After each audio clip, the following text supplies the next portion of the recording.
Namo Vishnu Padaya Krishna Pristaya Bhutale Shrimate Bhakti Vedanta Swami Niti Namine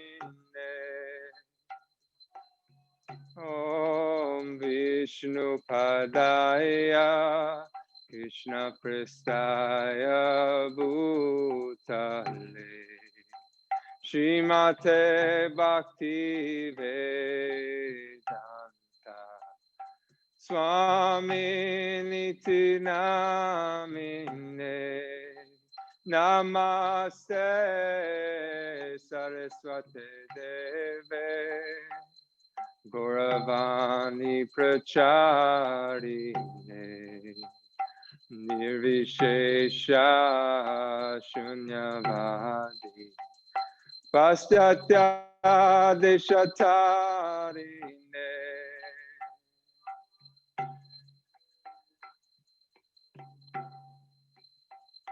Gauravani Pracharine Nirvishesha Shunyavadi Pastyatya Deshatarine Jaya Shri Krishna Chaitanya Prabhu Nityananda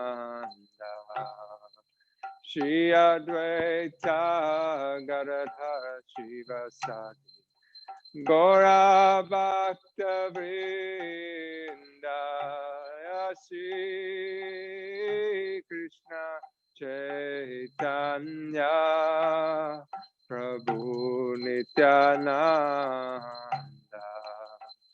Shri Advaita Gadadhar Shivasati Gaura Bhakta Vrinda Jaya Shri Krishna Chaitanya Prabhu Nityananda Shri Advaita Gadadhara Shivasati Gaura Bhakta Vrinda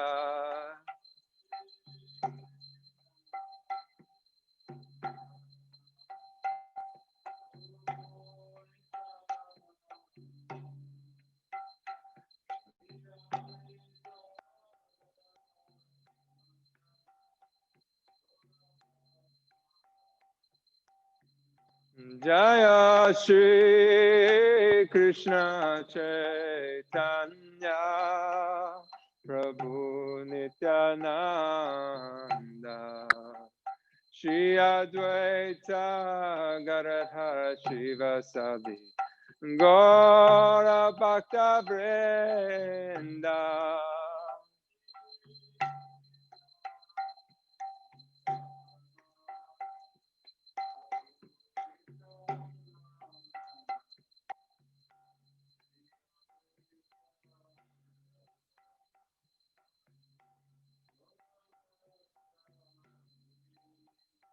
Jaya Shri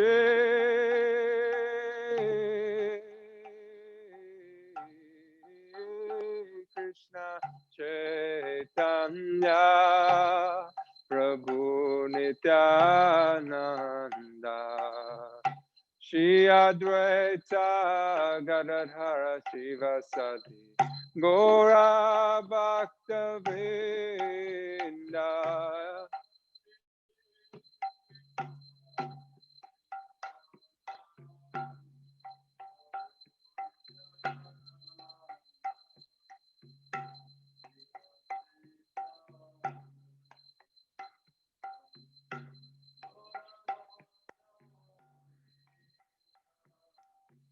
Hare Krishna, Hare Krishna, Krishna Krishna, Hare Hare, Hare Rama, Hare Rama, Rama Rama, Hare Hare, Hare Krishna, Hare Krishna, Krishna Krishna, Hare Hare, Hare Rama, Hare Rama, Rama Rama, Hare Hare, Hare Krishna, Hare Krishna, Krishna Krishna, Hare Hare, Hare Rama, Hare Rama, Rama Rama, Hare Hare.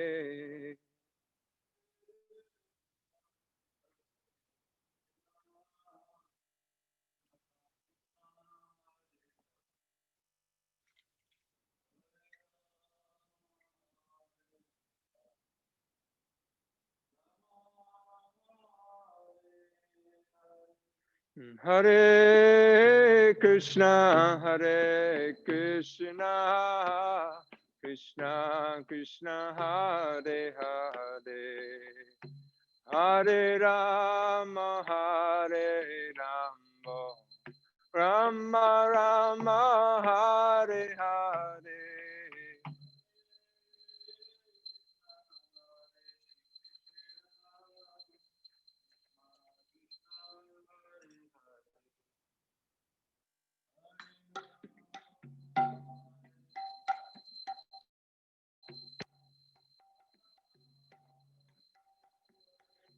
Hare Krishna, Hare Krishna, Krishna Krishna, Hare Hare, Hare Rama, Hare Rama, Rama Rama, Hare Hare.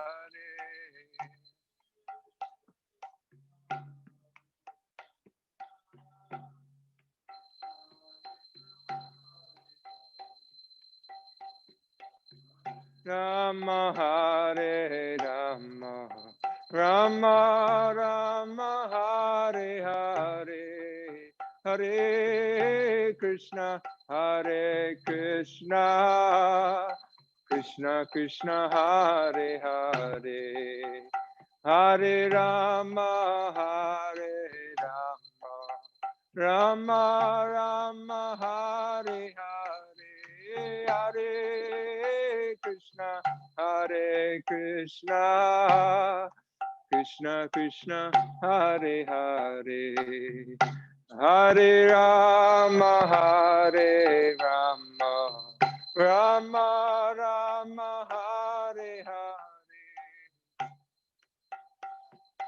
Hare Krishna, Hare Krishna, Krishna Krishna, Hare Hare, Hare Rama, Hare Rama, Rama Rama, Hare Hare.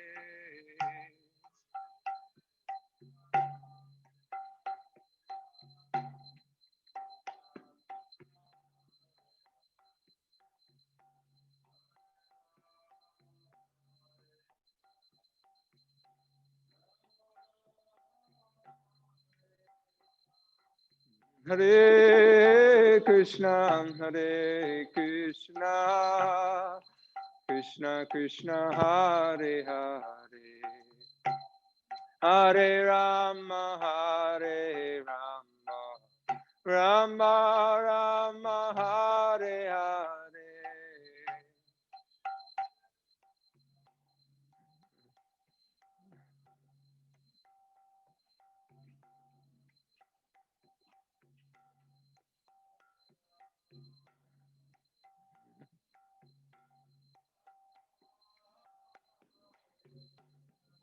Hare Krishna, Hare Krishna, Krishna Krishna, Hare Hare, Hare Rama, Hare Rama, Rama Rama, Hare Hare.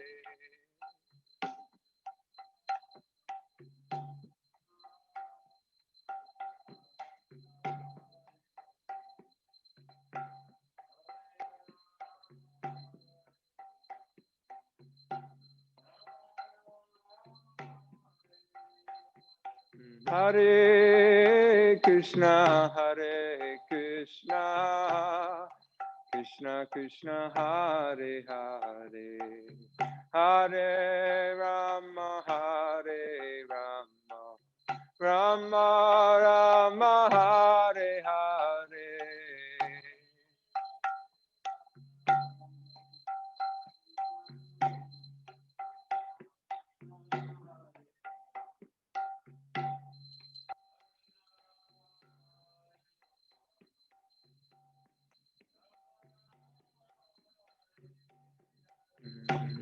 Hare Krishna, Krishna Krishna, Hare Hare, Hare Rama, Rama Rama, Hare Hare, Hare Krishna, Krishna Krishna, Hare Hare, Hare Rama, Rama Rama, Hare Hare, Hare Krishna, Krishna Krishna, Hare Hare, Hare Rama, Rama Rama, Hare Hare.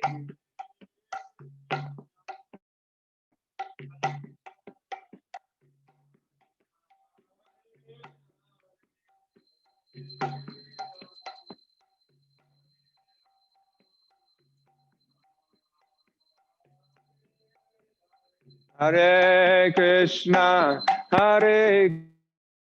Krishna, Krishna Krishna, Hare Hare, Hare Rama, Rama Rama, Hare Hare.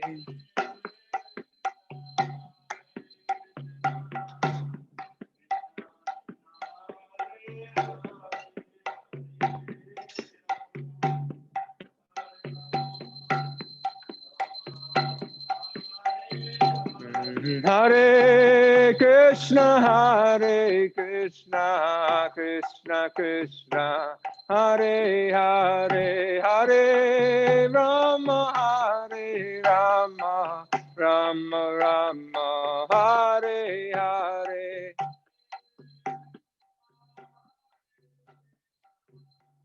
Krishna Krishna, Hare Hare, Hare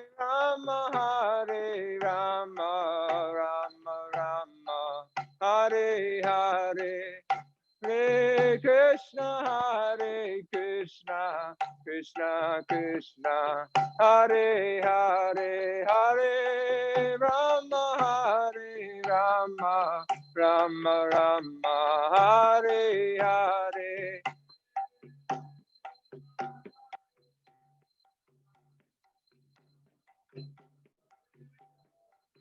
Hare Rama, Rama Rama, Hare Hare, Hare Krishna, Krishna Krishna, Hare Hare, Hare Rama, Rama Rama, Hare Hare. Hare Krishna, Krishna Krishna, Hare Hare, Hare Rama, Rama Rama.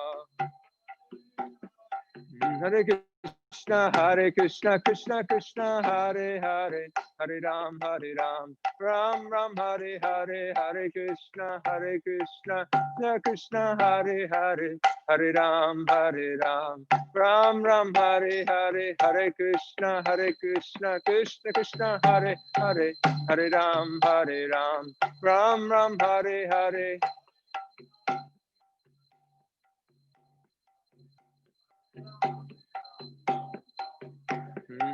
Hare Krishna, Krishna Krishna, Hare Hare, Hare Ram, Ram Hare Hare.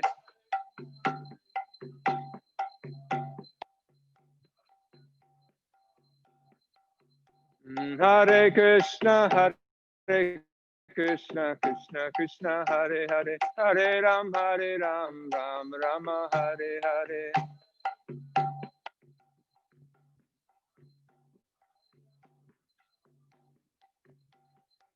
Hare Krishna,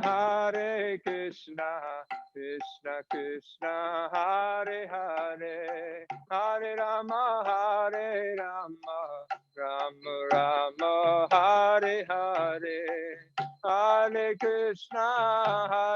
Krishna, Krishna Krishna, Hare Hare, Hare Rama, Rama Rama, Hare Hare, Hare Krishna, Krishna Krishna, Hare Hare, Hare Rama, Rama Rama, Hare Hare. Krishna Hare Krishna, Krishna Krishna, Hare Hare, Hare Rama, Rama Rama, Hare Hare, Hare Krishna, Krishna Krishna, Hare Hare, Hare Rama, Rama Rama, Hare Hare, Hare Krishna, Krishna Krishna, Hare Hare, Hare Rama, Rama Rama, Hare Hare. Jai Gauranitai, Gauranitai, Jaya Gauranitai. Gauranitai, Jaya Gauranitai, Jaya Jagannath, Jaya Baladev, Jaya Subhadra. Jaya Jagannath, Jaya Baladev, Jaya Subhadra, Jaya Radha Sharad Bihari, Radhe. Radha Sharad Bihari, Radhe, Jayo Radha Sharad Bihari, Radhe. Bihari Radha Sharad Bihari Radhe, Jaya Prabhupada, Jaya Prabhupada. Prabhupada, Jaya Prabhupada. Jayam Vishnupad Paramahamsa Paribrajikacharya Ashokatara Shishimad, His Divine Grace, Srila A.C. Bhaktivedanta Swami Prabhupada Ki. Jayam Vishnupad Paramahamsa Paribrajikacharya Ashokatara Shishimad, His Divine Grace, Srila Bhakti Siddhanta Saraswati Goswami Thakur Maharaj Ki. Anantakoti Vaishnava Vrinda Ki. Namacharya Srila Haridas Thakur Ki. Prem Saho Shri Krishna Chaitanya Prabhu Nityananda Shri Advaita Gadadhar Shivasari Gaura Bhaktivinoda Ki. Shri Radha Krishna Gopa Gopinath Shamakun Radha Kun Giri Govardhan Ki. Shri Vrindavan Dham Ki. Navadvip Mayapur Dham Ki.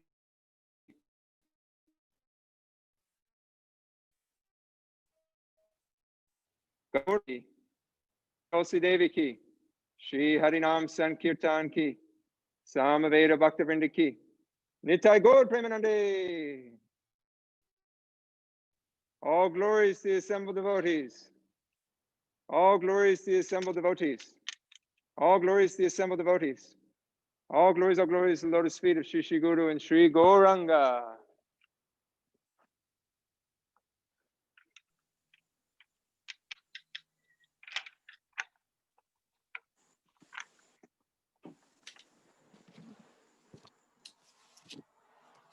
Namaste Narasimhaya. Namaste Narasimhaya. Pralada Lada Daine. Pralada Lada Daine. Hiranyakashipur Vakshaha. Ilatanka nakalaye.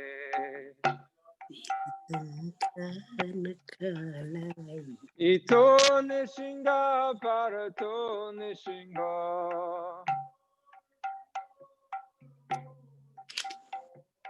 Yato yato yami tato nishinga.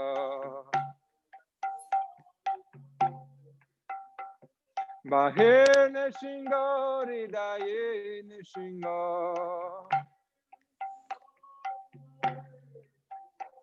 Rashinghamadim sharanam prapade.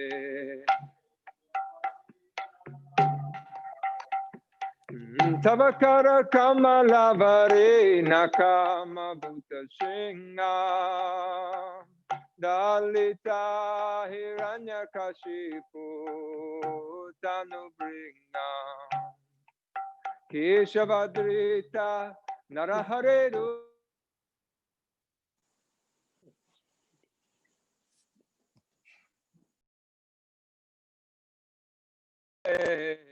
Jaya Jagadisha Hare.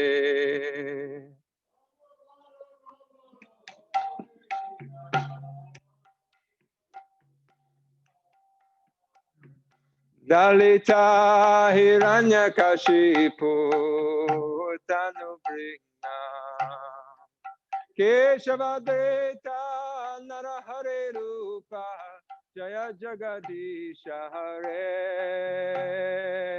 Jaya Jagadisha Hare. Jaya Jagadisha Hare. Keshavadeta Narahare Rupa. Jaya Jagadisha Hare. Jaya Jagadisha Hare. Jaya Jagadisha Hare.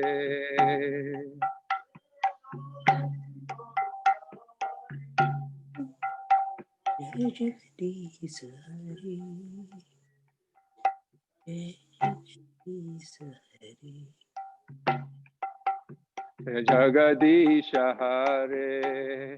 Jaya Nashingadev, Jaya Nashingadev, Jaya Nashingadev, Jaya Nashingadev.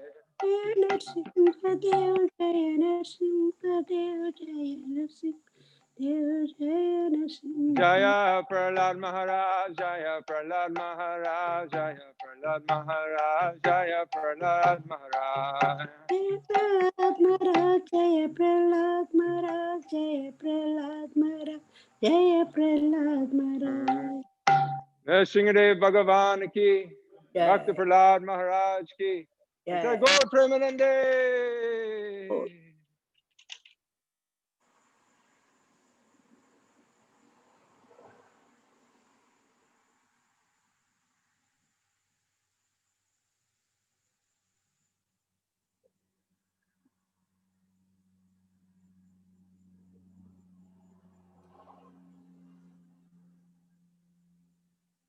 Hare Krishna, dear devotees. Hare Krishna. Welcome all of you who are joining us via Zoom, as well as our ISKCON Philadelphia YouTube channel to our Sunday program. We've now gone through with our COVID program here on Sundays through the spring and also through the summer. And now we're gradually moving into the fall. Today is a beautiful late summer day, long weekend, and we're happy that you've joined with us tonight. I want to announce our speaker for tonight for our Bhagavad Gita talk. It's His Grace Charachandra Prabhu.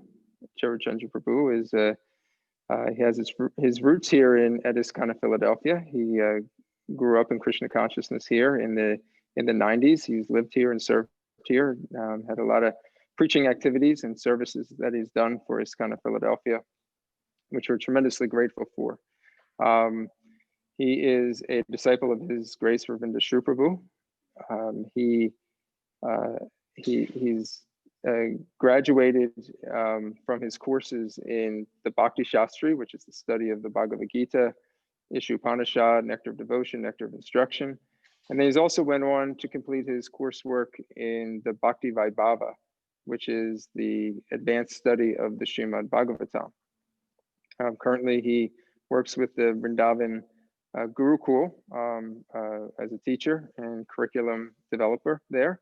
And he also has a project in Kentucky that focuses on sustainability. So we are, even though he's all around the world with his different services, we're always happy to have him with us when he comes back home, back to Philadelphia. So even though he's not physically here in Philadelphia, he's in the state of Pennsylvania. And Charan Chandra Prabhu, we are grateful to have you with us today.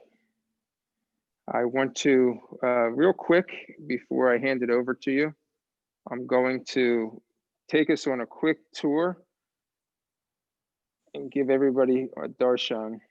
We did a quick darshan in the beginning. For those of you who didn't get a chance to see it in the beginning, we'll give a quick darshan of Srila Prabhupada and the deities.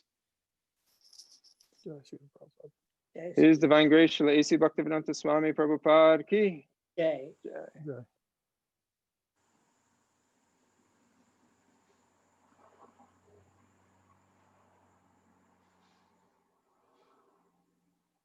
Shri Shri Gaur Nitai ki.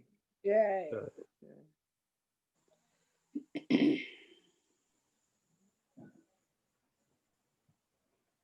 Shri Jagannath Baladev Subhadra Maharani ki.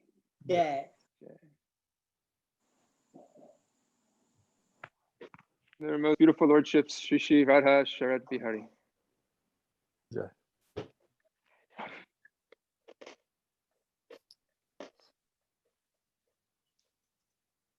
So, Charan Chandra Prabhu, we'll hand it over to you at this point.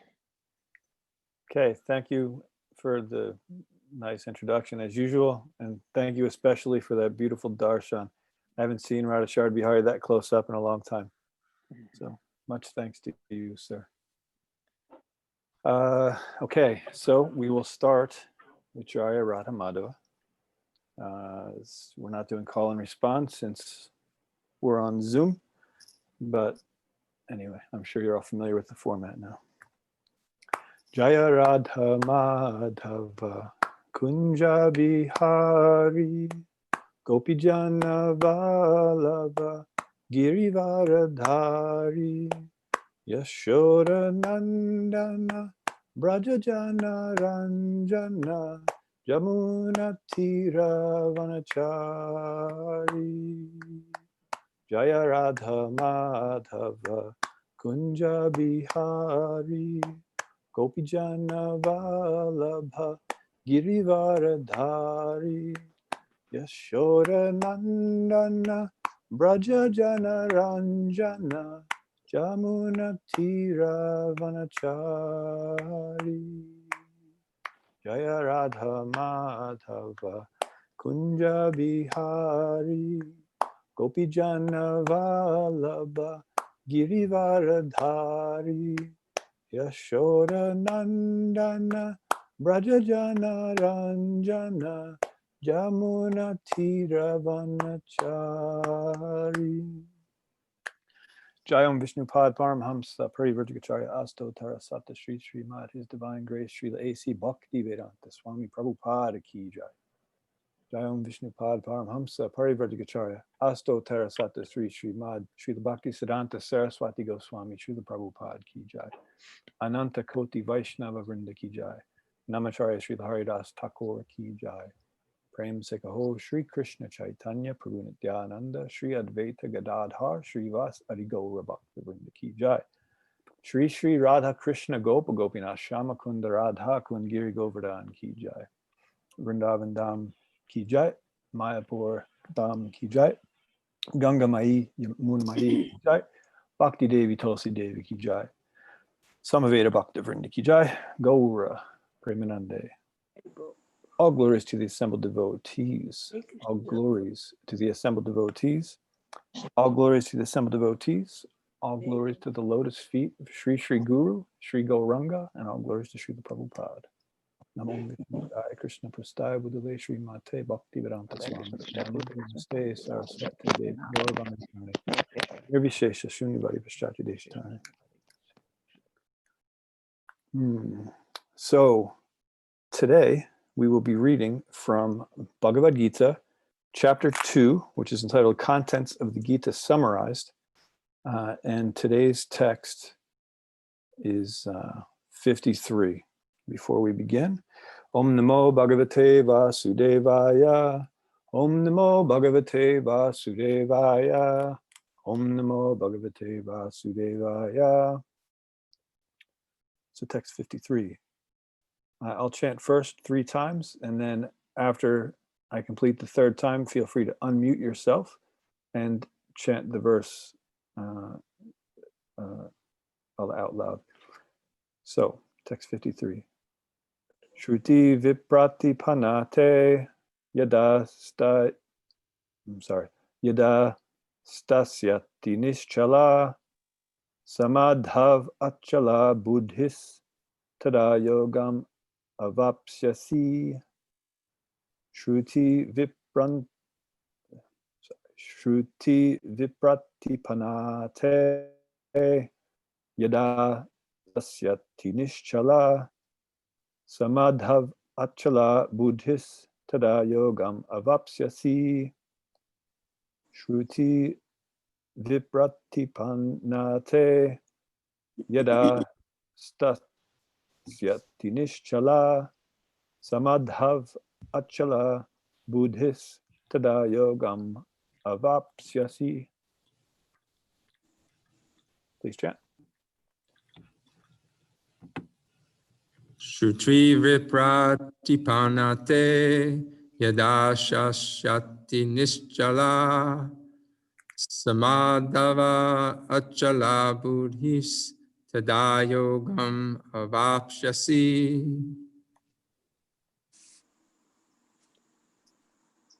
Sutibi pratipannate yada stasyati nischala samadhav achala buddhis tada yogam avapyasi.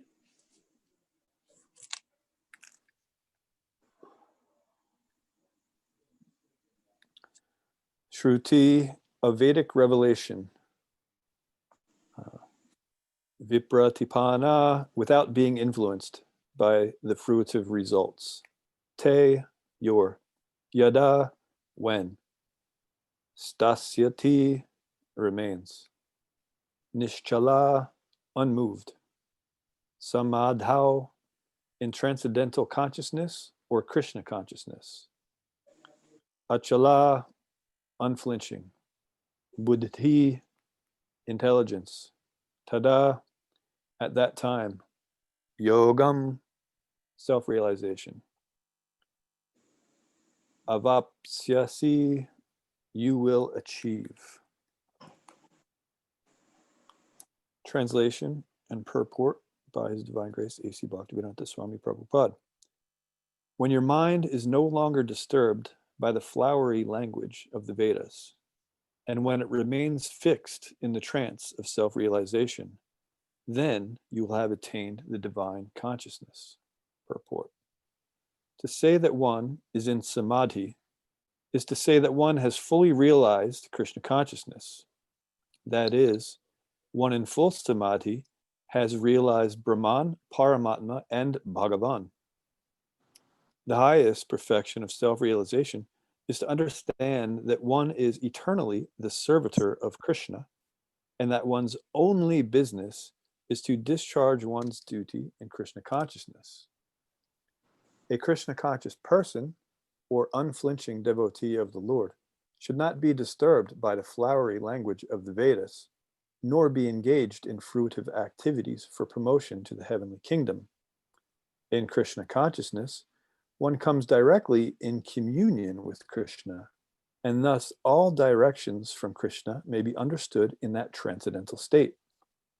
One is sure to achieve results by such activities and attain conclusive knowledge. One has only to carry out the orders of Krishna or his representative, the spiritual master. Om Jnana Timirandasya, Jnanan Jnana Shalakaya, Chakshur Unmilitam Yena, Tasmai Shri Gurave Namaha.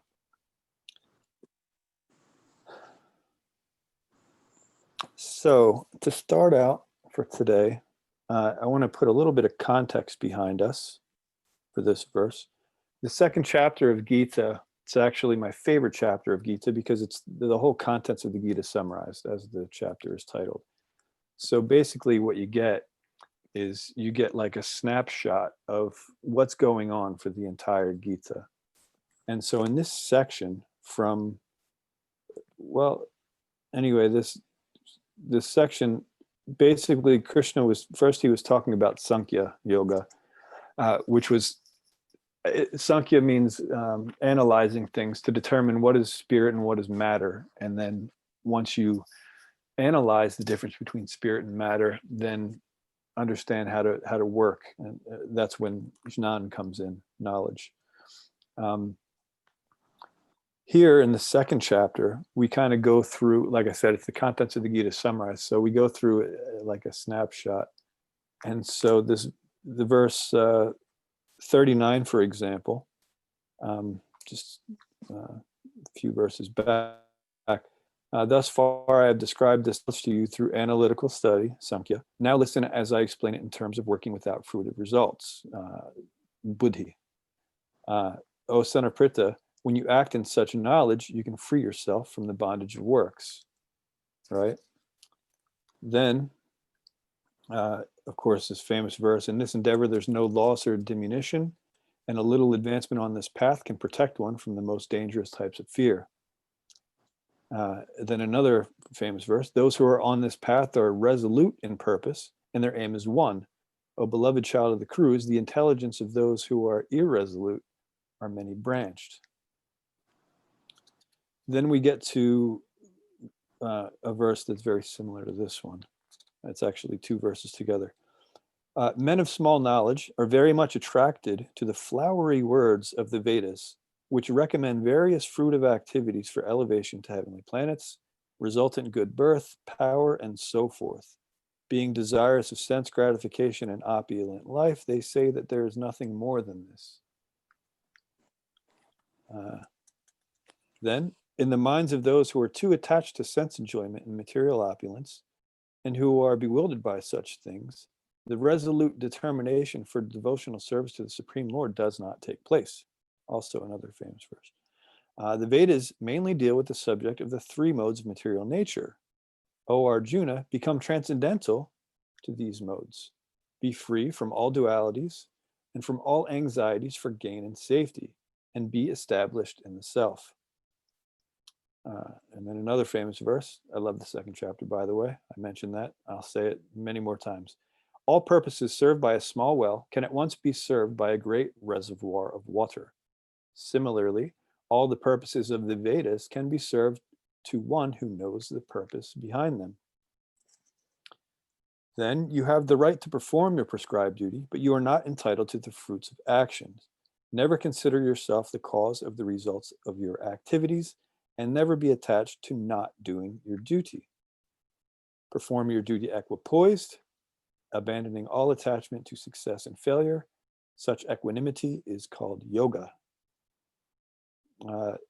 Then we'll just skip a few just to get to keep with that flow. Today's verse again, because it also has this flowery language of the Vedas, it mentions it. When your mind is no longer disturbed by the flowery language of the Vedas, and when it remains fixed in the trance of self-realization, then you will have attained the divine consciousness. So those of us who are familiar with the Bhagavad Gita understand that those verses that I read there cover several chapters. The next several chapters in the Gita cover this, but in a much more gradual path. It's the yoga ladder. It talks about from the lowest rung on up, and how we gradually get from wherever we are in life to our ultimate goal, which is Krishna consciousness. One thing I wanted to start with is the flowery words, so the flowery language of the Vedas. This term has confused some people, I have observed. When taken out of context, And reading these particular verses, today's verse, and the one before, 42 and 43, about the men of small knowledge who are very much attached to the flowery words of the Vedas. Taken out of context, it may seem to some, when reading this, that the Vedas is somehow designed with its flowery language to distract us from Krishna consciousness. If we read this out of context and we don't understand the commentary or the context, then we might come to that conclusion that somehow the Vedas has these, like, this flowery language laced throughout it that tries to sort of distract us from the ultimate goal of Krishna consciousness. Of course, those of us who have read through the Bhagavad Gita, we also are very familiar with the 15th chapter, the 15th verse, where Krishna says that of all the Vedas, I am to be known. Vedascha sarvamaham eva vedyo. That every bit of the Vedas is geared toward understanding Krishna. Therefore, some people may say, well, it seems to be a contradiction, because in one sense, if we take these verses out of context, it's talking about the flowery language of the Vedas, which is very distracting to some people, which sounds like, the Vedas is taking you away from Krishna. And then Krishna saying himself that of all the Vedas, I am to be known, that every bit of the Vedas is meant to understand Krishna. So this can be somewhat confusing. And what I often have observed is that people tend to, when they see something that's confusing, when they encounter something that's confusing, we tend to kind of pick one side or the other, something that we can put our hands on. We're sort of binary in that way. We want this or that. We can't necessarily accommodate something that appears as a contradiction to us. So in order to explain this, what I want to do is I'm going to give an analogy to help us understand what the Vedas actually is, and how we are to use it, because it's a useful tool for us to an extent, and we're going to discuss all of that. So the analogy I want to talk about today, let's think of a map, and just for simplicity's sake, since we're in North America and we're in the United States of America, this is just a small part of North America. Let's just think, in this analogy, we're just thinking of the map of the United States of America, right? I mean, we could use any map. We could use the entire world, but then that's only one small sliver of Bharatvarsha, which is only one of 9 sections of the smallest island of the ring. We could pick any map, but just for simplicity's sake, we'll just talk about a map of the United States of America, the continental United States. In fact, don't even worry about Alaska and Hawaii. So we have on the West Coast, we have, Washington and Oregon and California. And then on the East Coast, we have from Maine all the way down to Florida, and so many states, in between. And then inside of those 2 coasts, there's a whole lot of other states. So we're all familiar with how the United States of America is set up, the different states. So the Vedas is like a map, okay? And one thing that we have to understand, the first thing we have to understand when we're looking at a map, if we want to go somewhere, right? First thing we have to understand is actually where we are. Where are we at, right? Because if you just look at a map and figure out, like, I'd like to visit here, right? But if you don't know where you are to begin with, then you won't know how to get to that place. So the first thing when understanding what a map does is to understand where you are. What point are you on the map? The other thing to understand about a map is that there is a whole lot of information on that map that doesn't necessarily pertain to you or your particular trip. In the same way, the Vedas has so many sections that won't currently apply to our current situation. As we mentioned earlier, the purpose of the Vedas is to understand Krishna. Every part of the Vedas is geared toward gradually getting you to understand and to serve Krishna. And so, obviously, there are many different kinds of humans and subhumans. So, we go from the subhuman, animalistic, dark gutter dwelling beings, all the way up to the, Purapaka Brahmanas who are engaged in, deity worship like that. And the Vedas talks to all of those and everyone in between there. So back to the analogy of the map. So let's just say, like I said, we got the West Coast and we got the East Coast. We have to find out where we are. Let's say we're somewhere in the middle, Kansas, right? Somewhere in the middle. Now, if we want to go to New York, for example, then we don't necessarily have to worry about the western part of that map. It's not pertinent to us right now. We don't have to go explore it to find anything out about New York, because this is the direction we're going to go.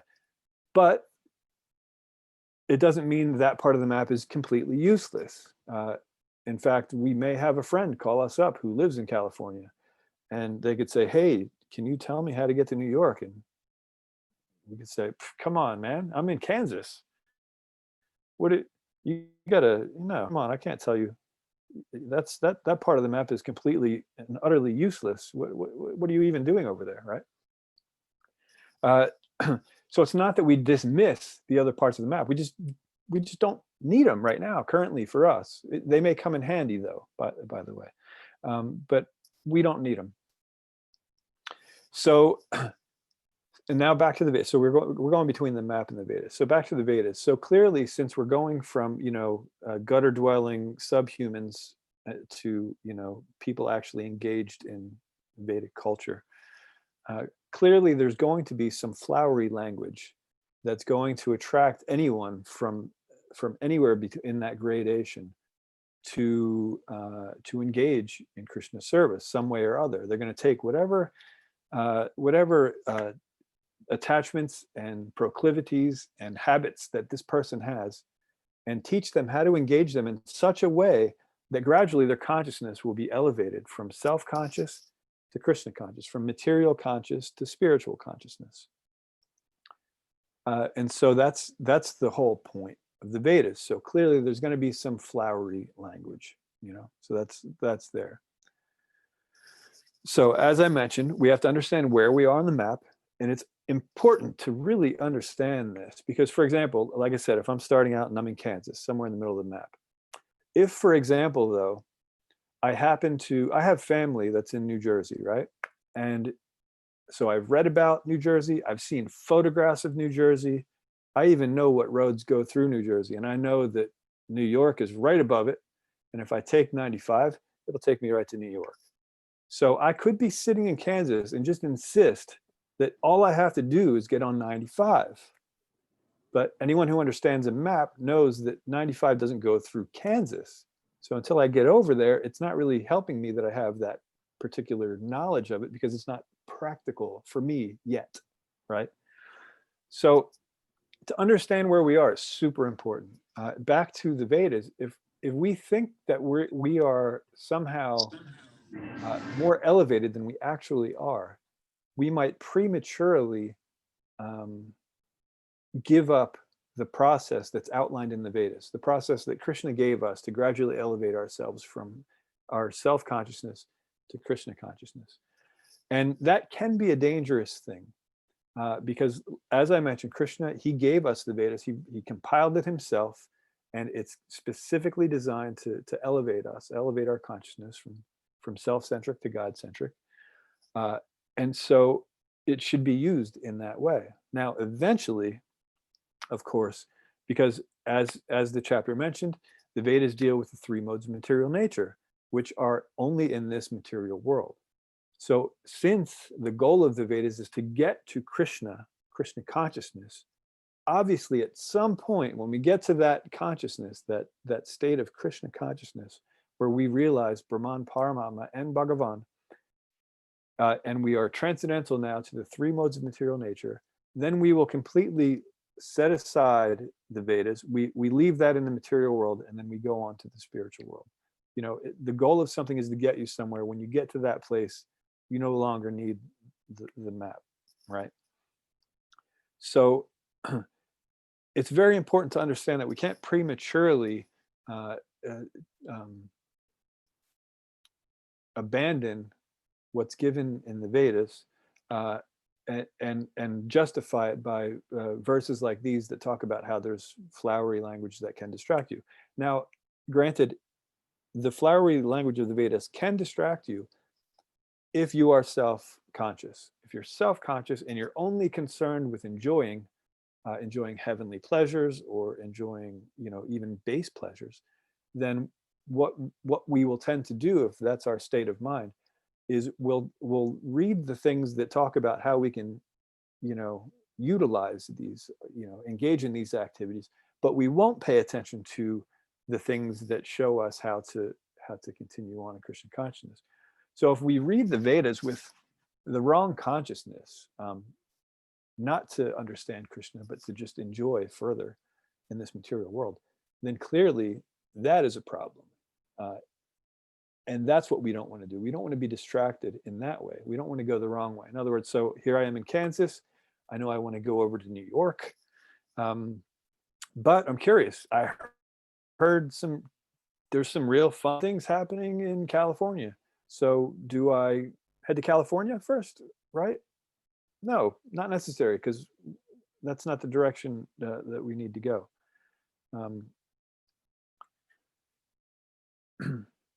So super important for us to just to understand this. In the purport to today's verse, Srila Prabhupada very much clarifies this point.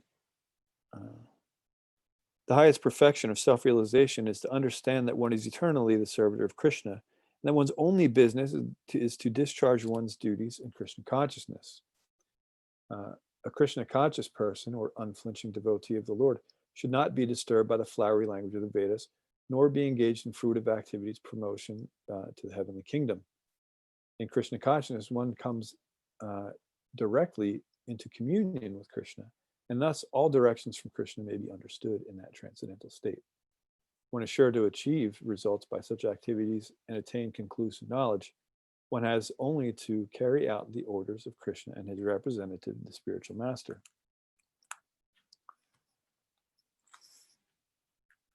So, since the goal is to understand Krishna, once we make that connection and we develop that consciousness, and like I said, become transcendental to the three modes of material nature, then the Vedas have nothing more to offer to us aside from for preaching purposes. But in the meantime, it's a tool that should be used, because if we just analyze it, if we think about it, those who are trying to prematurely get rid of Vedic culture, for example, generally the motive behind that is because they think it's difficult, and it's easier for them to, instead of engaging in society the way Krishna has designed in the Shastra, they want to engage in society the way that the current public opinion deems appropriate, right? There are several levels of consciousness. Like I said, so you have your material consciousness and your spiritual consciousness. So the lowest level of material consciousness is anamoy, it's called. Anamoy means that you're concerned with your base survival necessities. Ana means grain, so it really means food consciousness, honestly. So basically, you're thinking of how am I going to maintain my life? How do I eat, and how do I get some sort of shelter from the elements or the other difficulties of the world? A step up from that consciousness is pranamoy. So pranamoy is more, it's a little bit higher, there's a little bit higher consciousness there. We then, in pranamoy, we then at least take into consideration others. So for example, I was talking about food, and anamoy is just eat. I need to get food at whatever cost. In pranamoy, we may understand that, okay, I need to eat, but this food that I see in front of me, it's not mine, it belongs to someone else. And so if I take it, I'm stealing. And so with that level of consciousness, that I know that it's wrong to steal from someone else, that I should, at least ask them, or, find another way. That's slightly higher in consciousness, pranamoy. Then there's gyanamoy, vijnanamoy, and anamoy. The consciousness, the levels of consciousness go up there from there. The modern society, at best, is concerned with pranamoy. In other words, they want everybody to feel comfortable living their lives and doing whatever they want to do, as long as it doesn't hurt somebody else, as long as it doesn't harm others.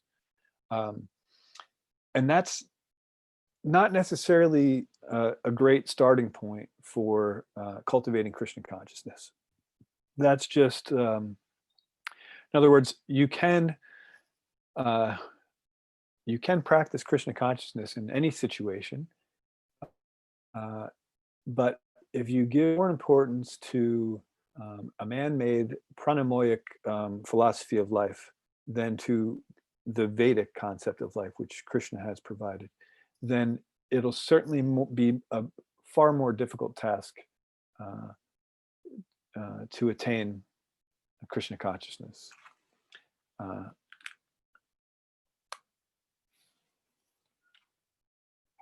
And so the point being is that we have to use the tools that are given to us that are actually meant for the job.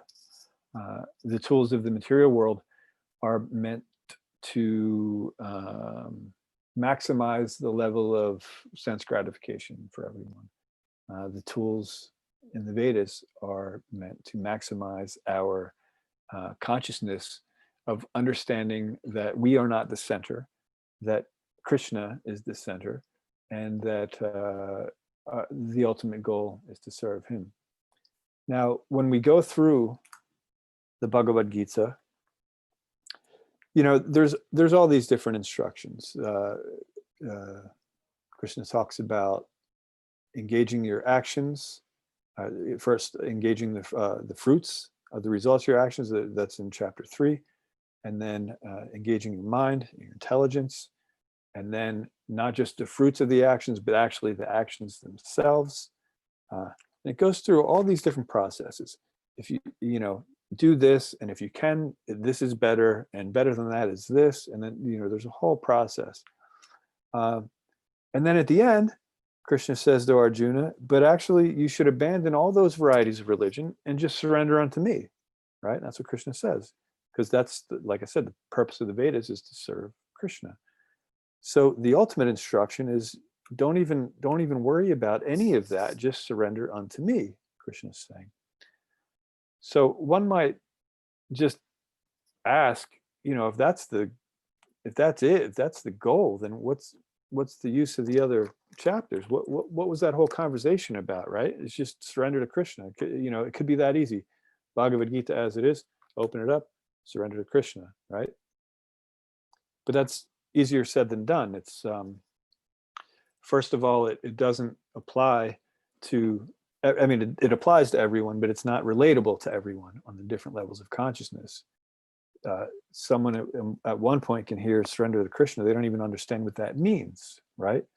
So therefore, there's this whole process that we go through, depending on where we are and depending on our level of realization. And then we can gradually understand what it actually means to surrender to Krishna. What is Krishna actually saying to us? What does he want us to do? And understanding that, we need the aid of a spiritual master, also mentioned in today's purport.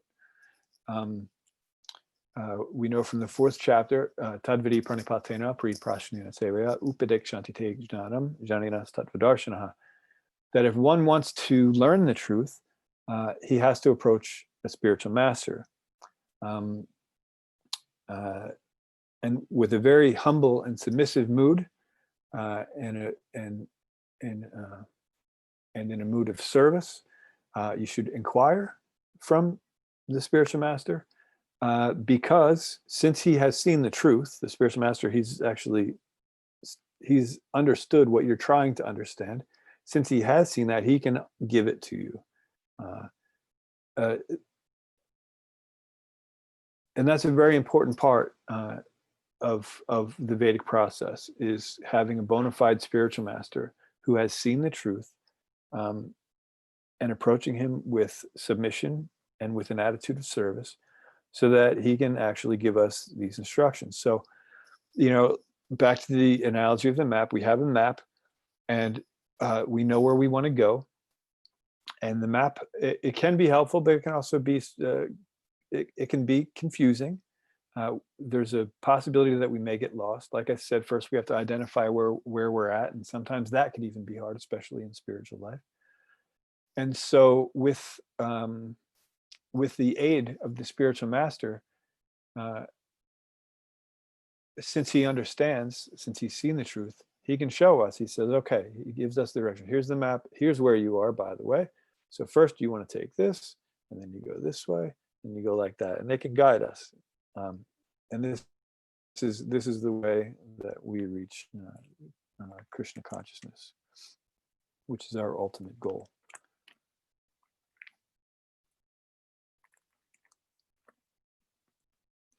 Somehow I either, sorry, the sun's behind me. Somehow I either always talk way too long or way too short. And today it seems that I've spoken way too short. But what I want to do, I can talk more about this, but what I want to do before I do that is to just first see if there are any questions or comments or suggestions, corrections, confusions, anything like that. If not, I can certainly continue.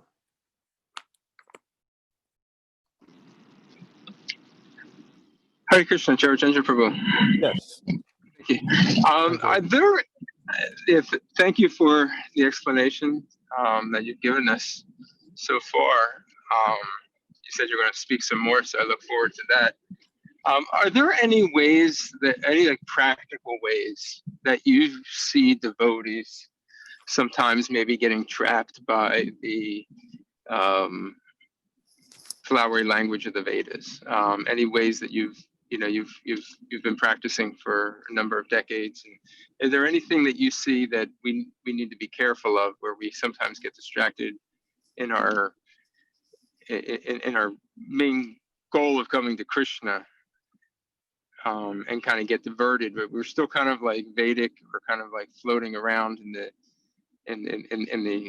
outskirts of it, but we're kind of, we lose sight of our Krishna consciousness, but because we get distracted. Yeah, there are very few examples of that happening in my experience.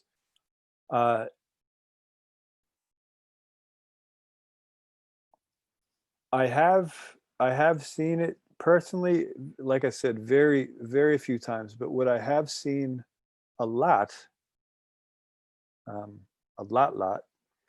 are people who become distracted by the flowery language of just the material world. In other words, they give up the Vedic process because they think it's no longer necessary, but then they fall into the illusion of the material world, whether it's through academia, where they feel it's their service to become a great scholar, so they can become more authoritative, at least in the eye of the public. I've seen that happen. I've seen others who just a more base sense enjoyment. Like I said, they'll say, well, ultimately the Vedic process, isn't so. They'll talk about Ajamil, who, he had some training in the beginning, right? But then most of his life he lived in sin. And somehow at the end of his life, he called his son, who was named Narayan, and he wasn't thinking of Narayan, the Supreme Lord. He was thinking of his son. He was calling to him. But because he uttered those syllables,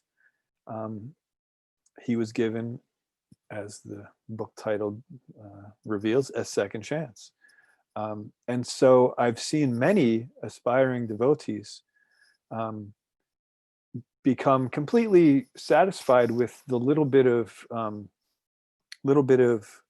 training that they've received in Krishna consciousness in the very beginning, and just say, well, I'm just going to go and live my life.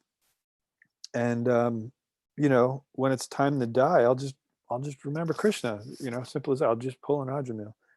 But it's a really dangerous thing, because,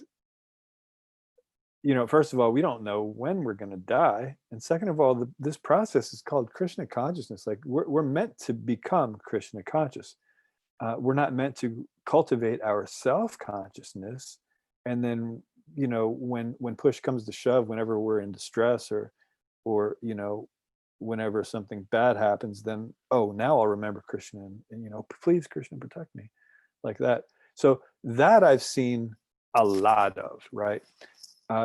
People being distracted by the Vedas, not so many. They're there, but not so many. I guess the most common example is if you talk about your stereotypical Hindu, and I'm not picking on Hindus, by the way. I'm the stereotypical kind that care more about dharma than they do about actually serving. So, in Krishna book, the chapter where Krishna has the cowherd boys go ask the yajnik brahmanas for food, and they say no, they refuse, but they're wise, so they give the food.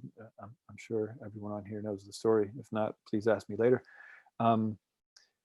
And the lesson we learned from that, and from their own words, right out of their mouths, they said, it's, to, I don't know if it was to hell or damn or whatever it was, but they're saying all the Vedic training that we went through, it was all useless. The mantras that we learned, because when it came time to serve the Supreme Lord, which is what the whole process is for, we failed.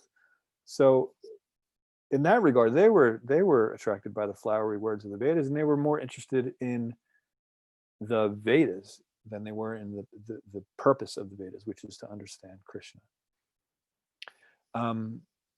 And so that's why, when I come upon sections like this, especially when there's, an apparent contradiction, I like to spend time showing how to understand both sides, because, as I mentioned earlier, what we tend to do, and this is because of material conditioning, is when we see something that's confusing or apparently contradictory, we tend to just pick which one that suits us, right? Well, this one suits me more, or this one I can understand at least more, so I'm just going to grab onto that one.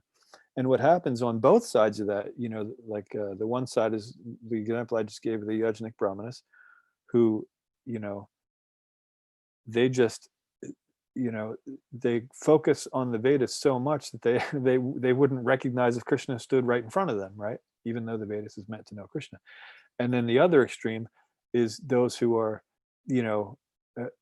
nowhere near on that level of consciousness, or nowhere near to the point where they can actually just disregard the Vedas. But they do anyway, because they pick a verse like this and say, oh no, the Vedas is actually trying to trick me. It's going to keep me from being Krishna conscious. Just look at the Yajnik Brahmanas. They went through all this training and it was for nothing, it was useless. So I'm not going to do it, right? But that's an immature mentality. It's because if we want to get from here, this level of consciousness, to this level of consciousness, then the best thing is to follow the process that's meant to do that, that's actually given by Krishna, right? And then you can actually follow that process and get there.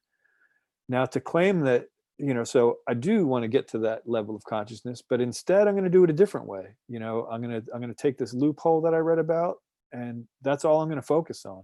I'm going to live my life. I might even start degrading my consciousness.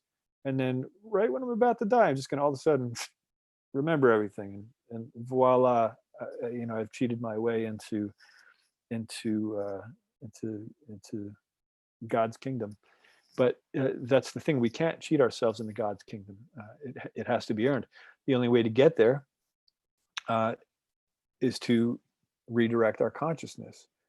The whole reason this material world exists is because of our polluted consciousness. We're actually we are spirit soul. We're from the spiritual world, but we've got this somehow. At one point, we got this notion that we can sort of enjoy separately, independently from Krishna. That we don't need Krishna. That we can, like that. So that consciousness is what brought us here. So in order to get back, we have to revert that consciousness back to servitor of Krishna. And that's almost impossible, just, living our life willy-nilly. And so I understand that this is a really long explanation or long answer to your question, Jonatharya Prabhu, and I apologize for that. But I just wanted to put that in the context where, yes, people have become distracted by the Vedic process, but so many more, like so many more. I wouldn't even say it's 99.01. I'd say it's like 99.999 to 0.0001 that use a different way to become distracted from Krishna. And the danger of that is many of them think that they're actually doing the right thing. They're justifying with little parts of scripture, and they're justifying their sense gratification to say, yeah, whatever, when the time comes, I'll remember Krishna, all is forgiven, and voila. That's what we want. That's what we want. That's not how it works.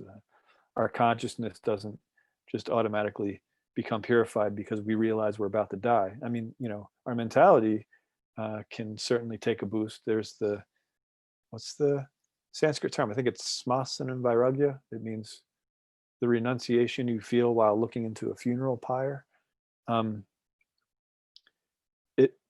When someone is close to us, when someone close to us leaves their body, we tend to become a lot more sober. Actually, just recently, my oldest brother died, and those first few days, we find that we stop doing some of the things that we would normally be doing because they're not that important. Instead, we think of the person that we've lost, and we think about how life is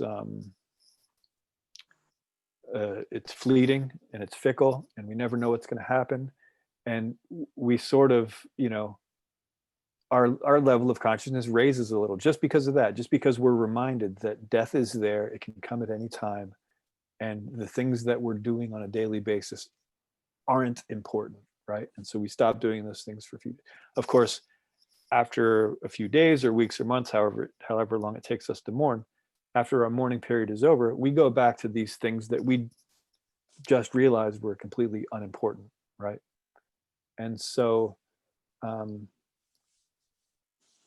in that way, we shouldn't think that somehow, even if we're aware that we're going to die, we shouldn't think we're going to get more than just that little bit of bump in consciousness, that smasana vairagya.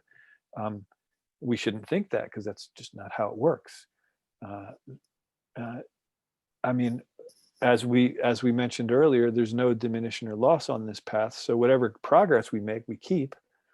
But if we just take that little bit of initial training in Krishna consciousness, find out a couple stories and make up our own loopholes, we made that much progress, and that's how much we'll keep. But we're trying to get way beyond where you'd be able to see my hand on the screen. We're trying to get much further than that.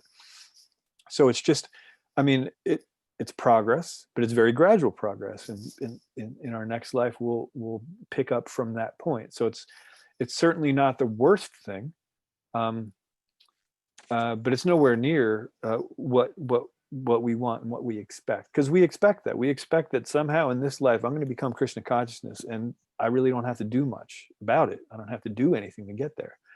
But what we learned from the Damodar Leela pastime, where Mother Yashoda's trying to bind Krishna because, he's being all sorts of naughty.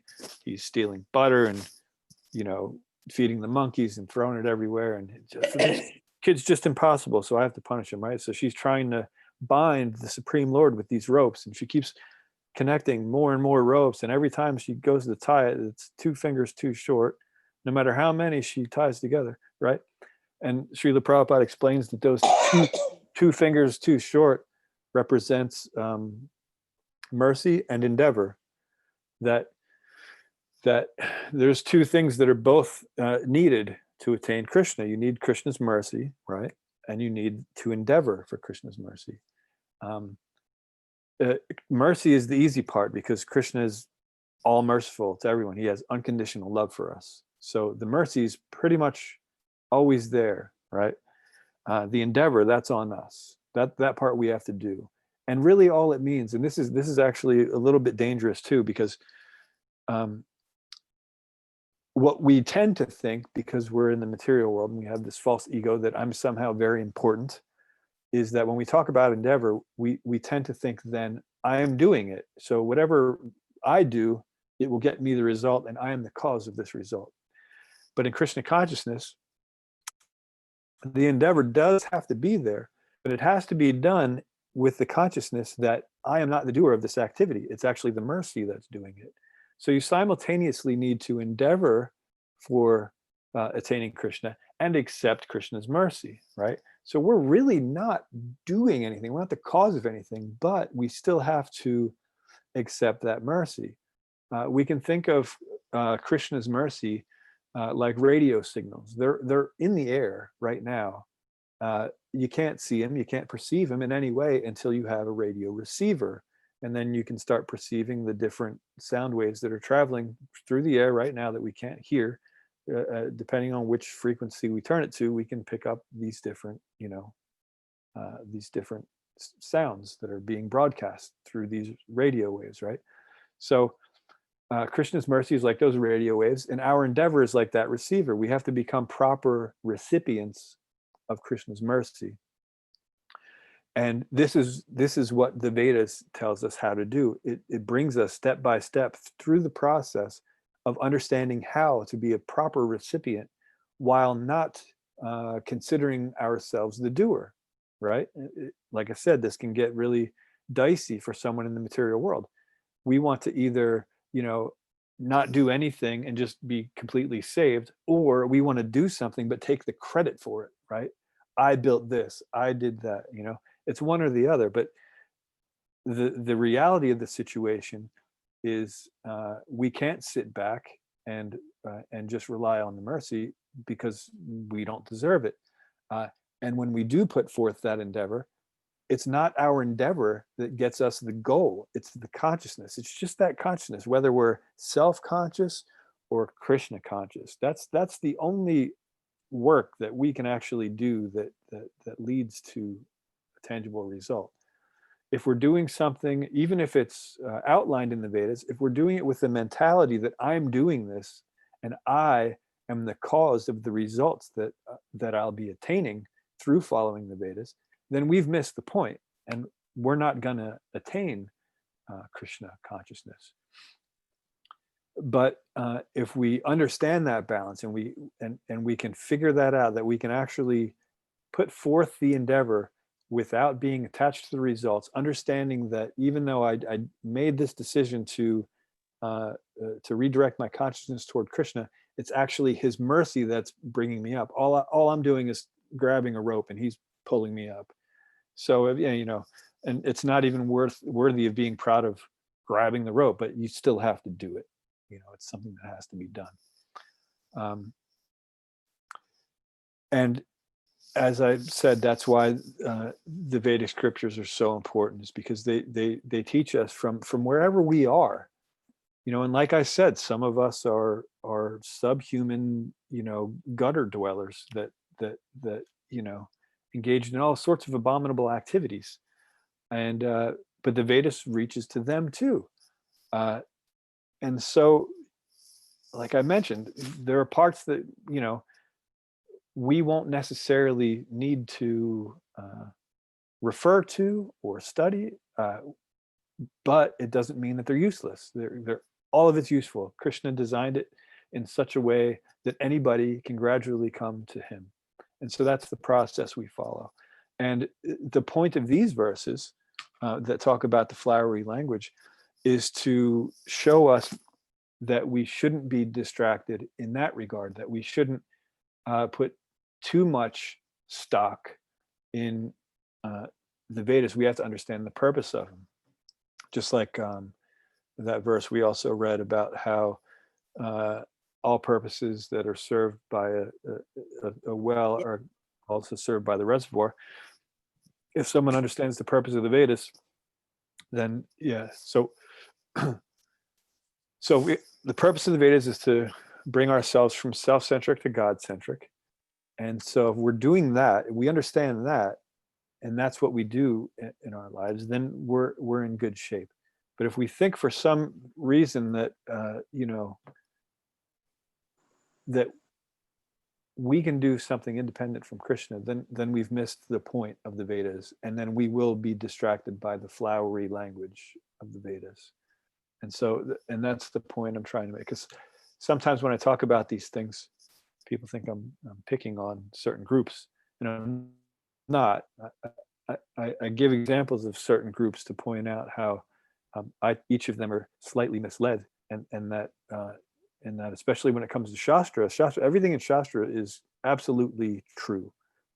And so when we come upon these apparent contradictions, like one thing's saying this and the other thing's saying that, and it seems to be that they can't coexist. They can't both be right. So I'm just going to pick one, right? No, they do simultaneously. They're both simultaneously true. And what we have to do is try to understand it. If we don't understand it yet, that's fine. But we shouldn't dismiss the one that we don't like. So we don't just grab one and dismiss the other. We have to say, okay, well, I'm not quite sure how they both are true, but I know that they are true. And then that's where the spiritual master comes in. He knows why they're both true, and he can explain that to you. So the Vedas can be distracting if we are not directing our consciousness, redirecting it from self-centric to God-centric, right? So that's true. And of all the Vedas, I have to be known that every bit of the Vedas is geared toward getting you to Krishna, right? So you don't just say, well, then the Vedas is all I need, and therefore when Krishna stands in front of me, I don't need him because the Vedas is all I need. You don't do that. And you also don't say, well, you don't need the Vedas because ultimately you got to give it up. They're both incomplete realizations. So when we find these things, we have to really understand how they're simultaneously correct, and only then can we advance in Krishna consciousness. Because even if we cling to certain passages in Bhagavad Gita, Srimad Bhagavatam, and even though it can make a whole lot of sense to us, if we don't actually fully understand, then we're not going to make very much advancement. So that's the why a spiritual master is very important, and that's why the Vedic scripture is also very important. These are two things that we certainly don't want to dismiss, because they're both given to us by Krishna, and they both lead us to Krishna. So we have to take as much advantage of that as possible. So Dronacharya Prabhu, tell me, did I actually answer your question in that 20 minutes that I was just speaking?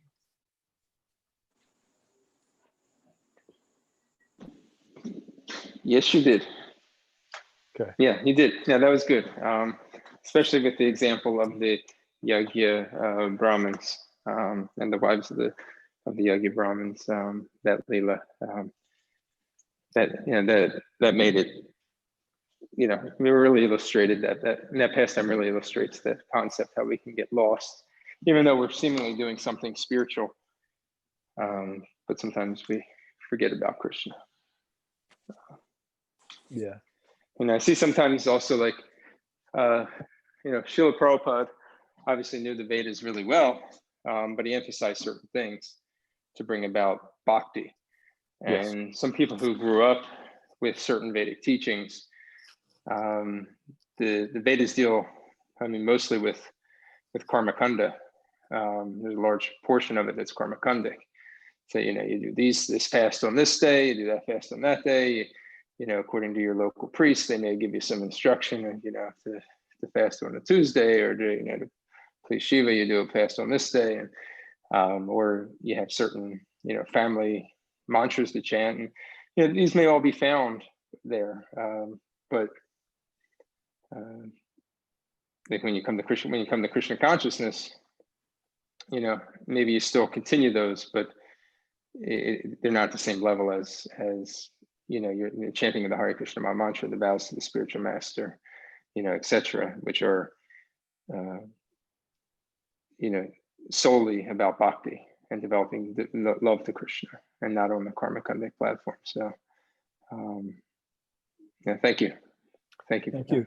Yeah, the beauty of the Vedic process is that even if you're performing it self-consciously, it has nothing to do with God conscious. You're just trying to be seen as an upstanding member of a particular society. Even if that's the motive, if you're actually following the principles laid out in the Vedas, you will gradually make advancement, even if your consciousness is wrong.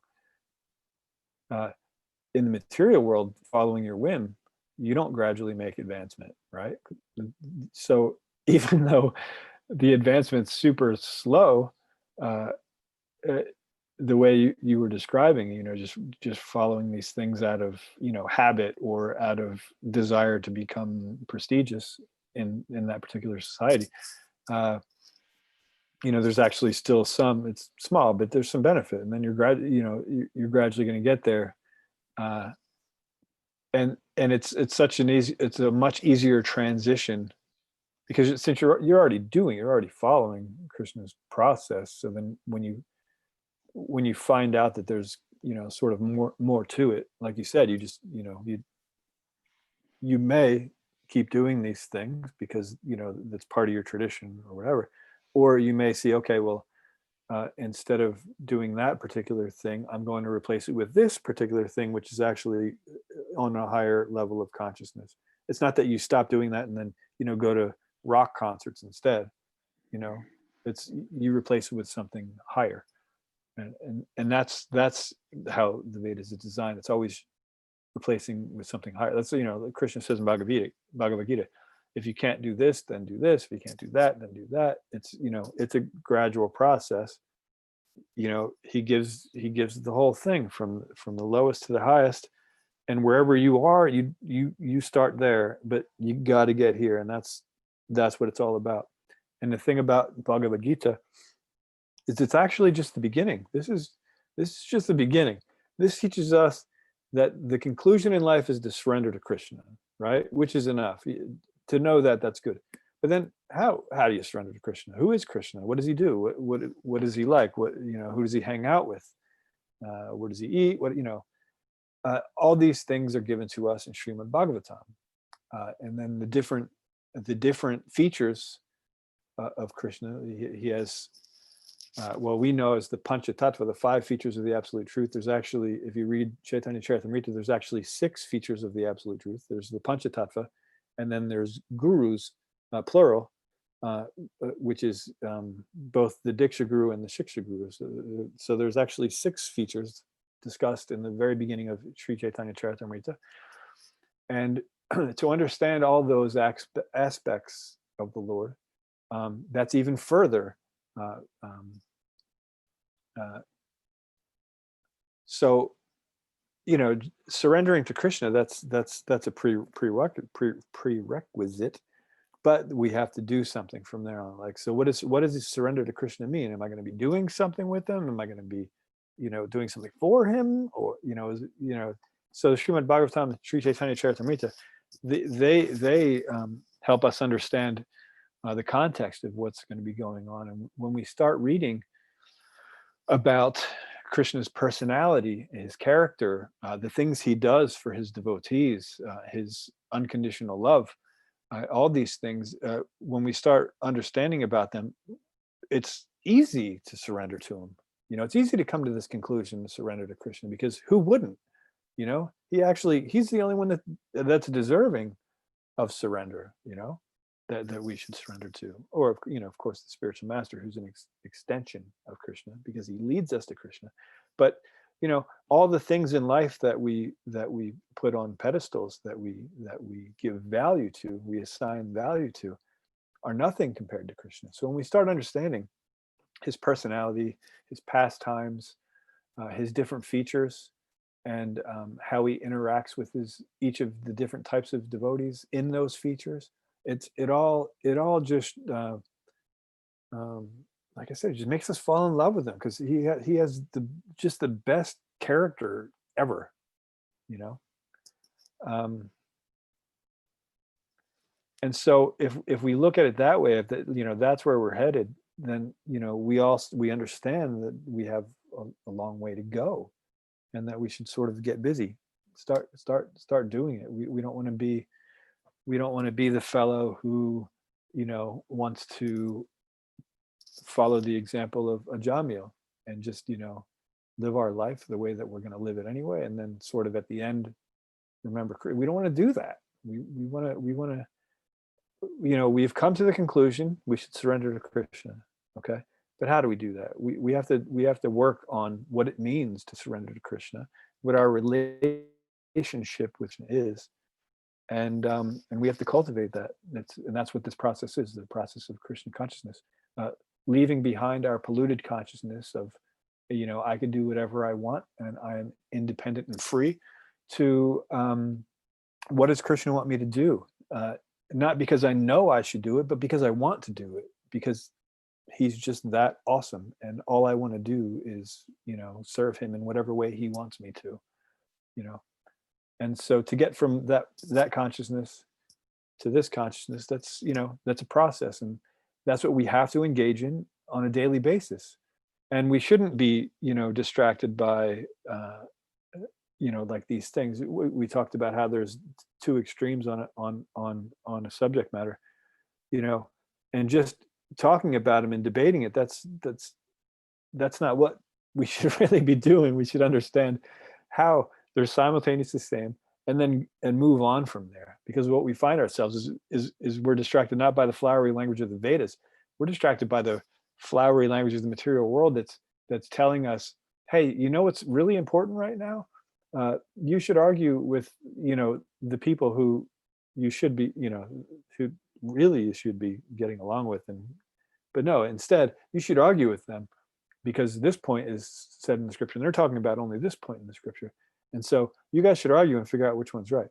You know, that's what we're distracted by, those flowery words, which are not in the Vedas. That's just a flowery language of the material world that keeps us from making an advancement in one way or other, whether it's, you know, arguing with non-devotees or arguing with devotees, or you know, just engaging in activities that are taking our mind away from Krishna, whether it's, you know, watching TV or listening to music or playing games or whatever the case may be. If it's not a game that's bringing our consciousness, redirecting it from self-conscious to Krishna conscious, then it's you know, it's a time waster, and that's what's distracting us. So we shouldn't worry about those dangerous flowery words of Vedas if we're distracted by these other things. That's the point that I'm trying to make here. But when we do get to that point where it's time to set aside the Vedas, which deal with the three modes of material nature, when we've come to that platform of transcendence, then yeah, we let it go. You know, I talked about before the stepping stone principle, not in today's class, but I talk about it often, that a stepping stone is important. We're on one side of the river, we want to get to the other. You got to use that stepping stone. Otherwise, you're not going to get to the other side. But you also have to leave that stepping stone because you want to get to the other side. So there's two things you want to do. You want to accept it, and then you want to leave it. You know, you don't stand on this side and say, well, I'm going to leave that stone anyway, so what's the point of it? Well, the point is that it gets you there. But then when you get there on that stone, you also don't want to set up camp and say, this is the best stepping stone ever. If it weren't for this stepping stone, I wouldn't be able to get to the other side of the creek. So what I'm going to do is I'm going to build a house on top of it because it's so precious and awesome. We don't want to do that either.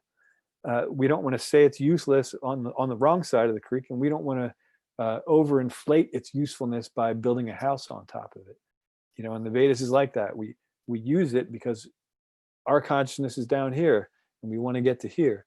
And then when our consciousness does get here, then the Vedas is no longer necessary. And if it's not, even on that path, anywhere in the middle, if we find that we're distracted by it more so than it's useful, then we have to redirect our consciousness and figure out how to use it in the right way.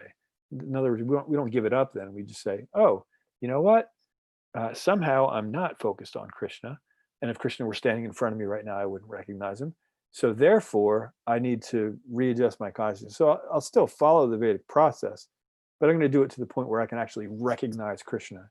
And then when I recognize Krishna and I'm fully conscious of him, and and now I'm engaging directly in his service, then the Vedas is no longer necessary. So I guess that's the conclusion. So now again, if there are any questions, comments, corrections, challenges, anything, because it's actually the time now, right? 5:45. Is that the time now? Yeah. We are. Okay. I think we come to the end of our typical time allotment, but we can ask if there's any questions here. Anybody? We actually have a large number of people on YouTube today, larger number than what's on Zoom, but they can't ask any questions. Yeah. But anybody here on Zoom would like to say any last words? Yes, Prabhu, I thought that all purpose served by a small well can at once be served by a great reservoir of water. Similarly, all purpose of the Vedas can be served to one who knows the purpose behind them. Yeah. So I like that thing.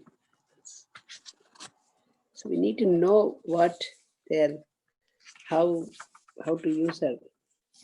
Not knowing the Vedas or something. Right, understanding the purpose of the Vedas. And as Krishna said, Vedaischa sarvam ahameva vedyo, that the purpose of the Vedas is to understand me. And so if we understand that, then everything else works out. We understand. There's another one I just want to know that before that the Vedas deal mainly with the subject of the three modes of material nature. So he was telling to Arjuna that to become transcendental to these three modes, be free from all dualities and from all anxieties, for gain and safety, and be established in the self. Yes. So that was also I just. Yeah, because the Vedas, it's the guidebook for the material world. And the material world is the three modes of material nature. And so the Vedas teach us how to get disentangled from those three modes of material nature. And so once we do become disentangled, then no longer a need for the Vedas. So to get to that consciousness is the goal. If we are entangled, then what better guide to disentangle ourselves than the one that Krishna wrote himself? Why would we listen to, some fellow who wrote a self-help book in the 80s, instead of listening to Krishna? It doesn't make any sense. So just, go to the source. But, like, as we mentioned, we have to know the purpose of the Vedas. It's not just to disentangle ourselves from material nature, because some, like the Mayavadis, for example, they want to become disentangled from the material world, but they have no interest in serving Krishna. So they merge into the Brahmajyoti, where they no longer feel material pangs. They're no longer under the influence of the threefold miseries, the three modes of material nature, but they're also not experiencing any bliss. And so they tend to, after however much time, they tend to plop back down into the material world and engage in altruism. And then hopefully gradually they'll understand the purpose of the Vedas, not just to get out of the material world. That's not our goal. Our goal is to be with Krishna, who's in the spiritual world. But honestly, since Krishna comes down here, if he's here, we'll play with him here. We don't care if we're in the material world, the spiritual. We just want to serve Krishna, right? And that's the important thing. It's not getting out of the material world. That's just that's secondary. You know, that happens because we finally, you know, came to our, you know, well, not our senses, but we came to our consciousness, our pure consciousness that, you know, we are meant to serve Krishna. And because we got to that consciousness, now we're no longer in the material world. But trying to get out of the material world, that's not in itself a goal. It's just a secondary thing that happens. Thank you for that. Thanks for bringing that up, Jai. Very nice class. Thank you. You're very kind. Is that all? Anything else?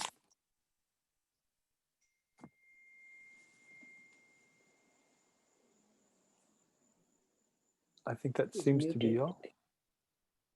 He's on mute. He is. Sorry, I'm bouncing around the temple a little bit. We're short-handed today for Labor Day weekend. Oh, no worries. But again, All praise to your service. thank you. Thank you so much for giving us this nice class and understanding of this part of the Bhagavad Gita. I want to invite all the viewers who don't know about our morning class. Every morning at 7:50, we have a Srimad Bhagavatam Sangha. Nice group of devotees that get together every morning. So please join us if you can. It's the same Zoom channel that you're tuned into here. Those are on YouTube. You can find the information in our newsletter to join over Zoom. We don't do YouTube for the morning class. So please join us. We're in the 10th canto of the Srimad Bhagavatam. That is every morning at 7:50. Also next Sunday, it is Ekadasi.